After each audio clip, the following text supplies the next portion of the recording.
Hi, Rick Patterson with TheHandymanToolbox.com.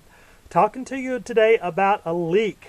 We have a client here who has had a leak up in the second floor, and of course it's gone through the main floor and the basement. We've had probably -5-degree weather here in Atlanta. This is 2010, so you are probably feeling that everywhere across the South if you're watching it here in the U.S. So what I'm going to do is talk to you about how to repair, quick and easy way that I found, and we're going to go from there. Alright, if you look here, I've got a 3/4 inch pipe exposed in the attic, and it's not been insulated.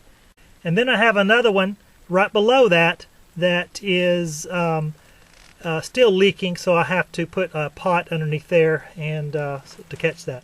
Okay, the first thing I had to do is use my rotozip. If you don't have one, this is a great tool to use. It's the RZ1. It's an older model, but I've had it probably about 7 years now and just use it almost on every job. It cuts sheetrock and anything that you really need to get into. Well, here's the situation. I had to take out this particular section right here in order to get to my pipe. I couldn't get this device as my cutting device, and so what I'm going to do now is go ahead and make my cut here just by taking this particular cutter, tightening it up, and then turning it as I go. It'll turn in a circular fashion and make me a clean cut right here, and then I'll do this on the other end. Okay, so what I do is tighten up the top part section here and turn this as I go. You see here it's making a line already, and I just have to keep turning. Make sure everything's square at all times. And there you heard the pop. That means it's cut. And I just keep going until it releases.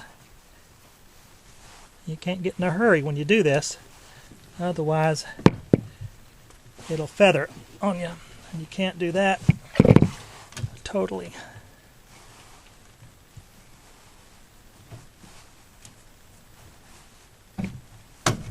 There we go. So it's separated now. And now I'm going to go do this on the other end. So what I've done here is, again, cut out a pretty significant piece to where I can get my cutter back in here.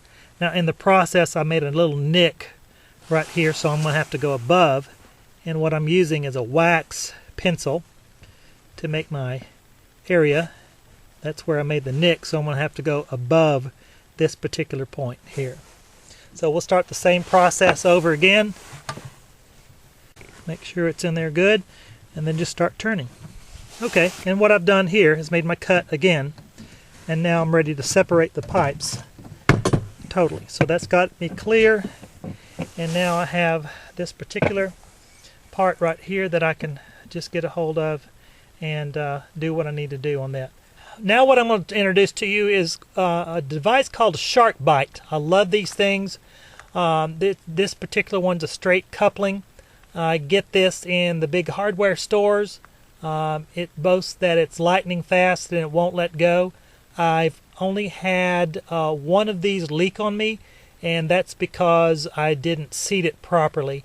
You have to go at least 1 inch into the joint for it to be secure. Alright, what I've done here is, if you can see clearly, is at my fingertip I've marked about 1 inch depth here. And then on the end of the pipe, the new part that's going in, I did the same thing right there, and that's the depth of where the Shark Bite has to grip onto. The nice thing about these Shark grips is that it has parts on the inside, and literally it looks like teeth, if you will, but once you put the pipe inside here, it will not let go. You have to have a special key to let go. Now, want to tell you one thing is that you have to make sure that this plastic insert is seated directly inside, and so you have to make your approach as you put this on very square, and this will fit on the inside of the pipe. And then of course I do both ends. So it's a pretty neat way to go. Clean that edge right here, nice and shiny, up to 1 inch. There's my mark again. And now I'm going to fit the shark bite on there. So I take the shark bite like so, and I apply just a little bit of pressure to it, just to make sure it goes on, and it should snap as I push. And there goes the snap there. I'm going to put a little bit of pressure on it just to make sure that it's on there, and again it has stopped. So that's good. Now what I do after I make my cut on the other end, I'll come back in and fit it, and then there's my line here, and of course it will fit right directly in. So I have to compensate now for the inside. So that's almost about 3/4 of an inch on the inside that I've got to compensate on the other side, because I can't have the ends butting up to each other. I have to allow for that 1/2 inch compensation. Now here what I've done is I've laid it out on the other end, and this matches the end right here, so I know I need to go past this point, bringing it all out here.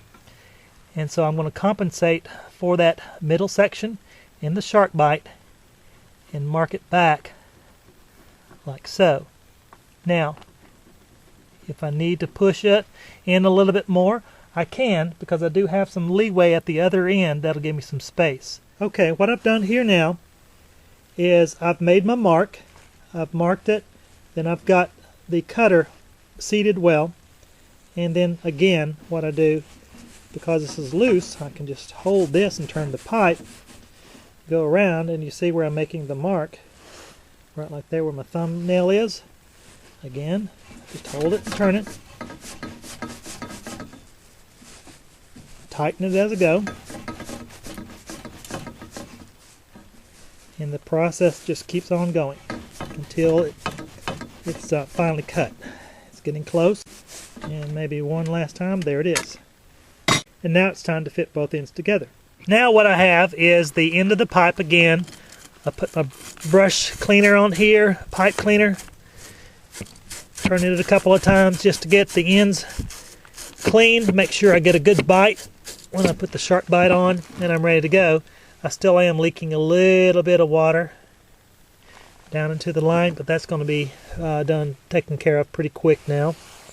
What I do here again is take my shark bite and I push until it stops, and that's it right there. And now what I've done is got actually a good bite there.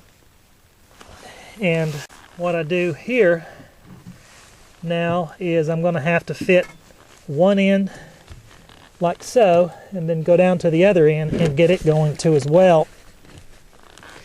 And this may take just a little bit of work, but we'll see what we need to do. And there it is. Now at the other end, what I've done is exactly the same thing. Now again, you have to make sure that everything is done in its square, approaching, and I take it and push on. Okay, and then we're ready. So now I have one complete piece all the way fitted and ready to go. Now I'm going to check for leaks.